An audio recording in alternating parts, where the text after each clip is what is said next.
দ্বিতীয় সেশনে ফিরেই বাংলাদেশের পথের কাঁটা কামিন্দু মেন্ডিসকে ফিরিয়ে দেন নাঈম হাসান। কামিন্দু মেন্ডিসকে সেঞ্চুরি করতে দেয়নি নাঈম। দারুণ ডেলিভারিতে উইকেটের পেছনে ক্যাচ নিয়ে 87 রানের মধ্যেই তাকে প্যাভিলিয়নের পথ দেখিয়ে দিয়েছেন। এরপর যথারীতি শ্রীলঙ্কা অল আউট হয়ে যায় 485 রানে। সর্বশেষ উইকেটটাও স্বীকার করে নেন নাঈম হাসান।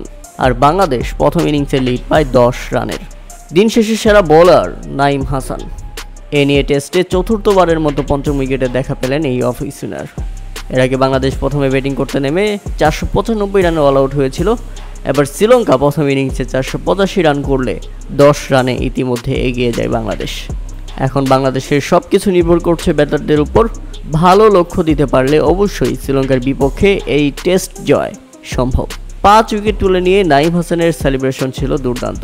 সেজদা দিয়ে আল্লাহর কাছে আমিন ধরে দোয়া প্রার্থনা করেছেন। সব কিছুর জন্য শুকরিয়া আদায় করেছেন, যা ছিল দৃষ্টিনন্দন।